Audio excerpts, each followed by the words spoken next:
Welcome back to the TV show, everybody. I am Brian Lee Durfee, author of The Forgetting Moon and The Blackest Heart, both books published by Simon & Schuster's Saga Press.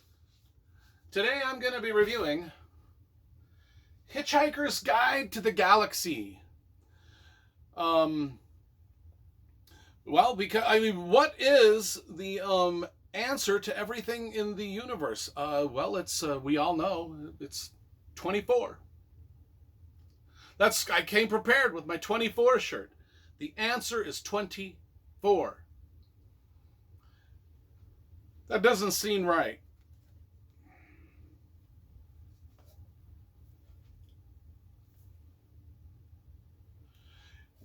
Yeah, I don't know if it's 24. Maybe I should take this shirt off.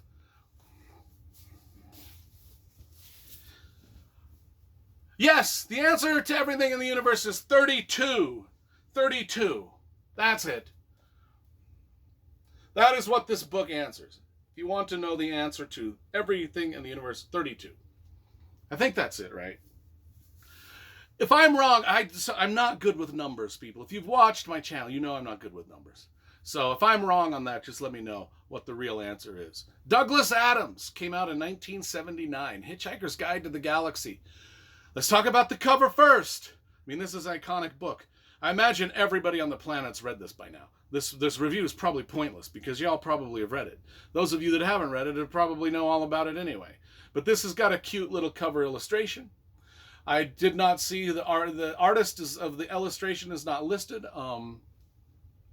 Each one of the books in the series right here, I've got the So Long and Thanks for All the Fish, another iconic title and book, Life, the Universe, and Everything, another iconic title and book, The Restaurant at the End of the Universe, another one, and then Mostly Harmless, because we know that's what Earth is. It's mostly harmless.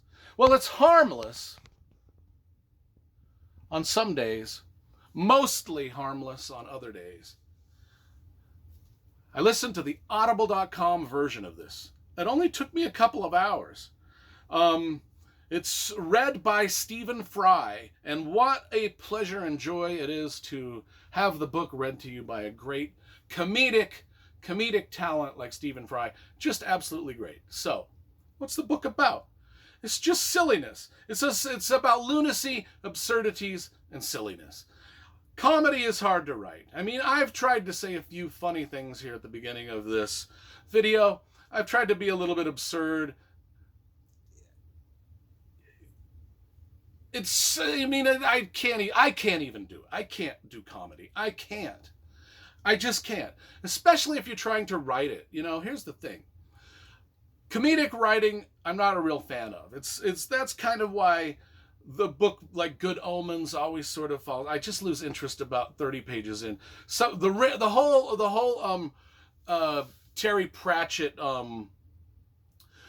series, again, that's all just comedy writing. It's all like this. It's just something that I try over and over to get into. It's just not my jam. And I remember reading these in high school and chuckling quite a bit and being quite amused by them. So I thought I would give them a reread. And I gained a new appreciation for just how brilliant Douglas Adms is, because he kept me engaged. Whereas those other books that I mentioned, the Terry Pratchett's and the Good Omens and some of the other, even though I love Dresden Files, even though I love that, even though sometimes the humor I'm just kind of like, I'd rather just not there be humor in a lot of stuff that maybe I'm just a humorless and I don't care. Maybe I don't know. Maybe this is a me problem. What I'm saying is, it's a me problem. It's a me problem. There's nothing wrong with any of the books I've mentioned. It's me. It's me that just has no sense of humor. This did make me laugh. I do find this very, very clever. You know, let's start with the prologue. It's just an amusing like little bit of a play on the insignificance of our Earth and why everybody on Earth is so unhappy. I'm an example. This whole video is an example of someone being unhappy over things that you shouldn't be unhappy about. I'm talking about comedy books as if they're fucking torture for me to read. But it should be a character in this. Oh, Lord. Anyway, comedy writing. It's tough to do, and this guy does it great, you know? Whereas, like I said, Discworld, Good Omens, Dresden Files. Although I love Dresden Files, I'm a huge Dresden. I just have not ever read Discworld all the way through or Good Omens. I always stop belaboring that point. The lunacy of Arthur Dent and him losing his house because the authorities want to create a freeway bypass where his house stands. And then just the juxtaposition of the entire Earth being wiped out because the intergalactic freeway people want to build a hyperspatial express route right through where Earth is. And so Arthur Dent and his alien companion Ford Prefect, they are whisked off, you know, and Arthur Dent's the only guy that survives the destruction of Earth. And it's just absolutely craziness. It just goes zany after that. It's absolute zaniness.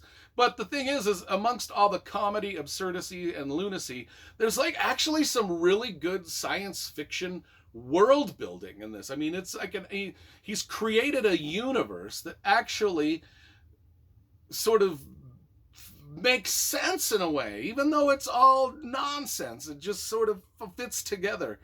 And it's just superb. I absolutely was like just laughing my ass off at some of the parts and some of the witticisms.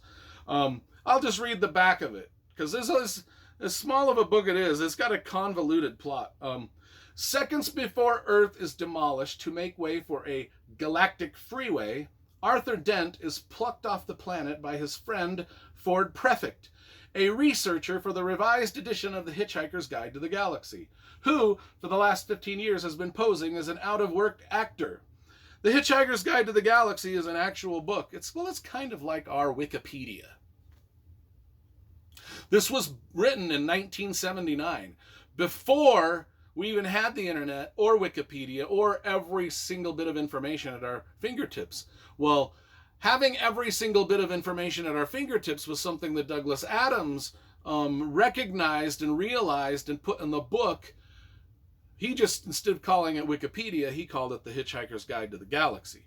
And it's fun and full of just really interesting, just funny shit.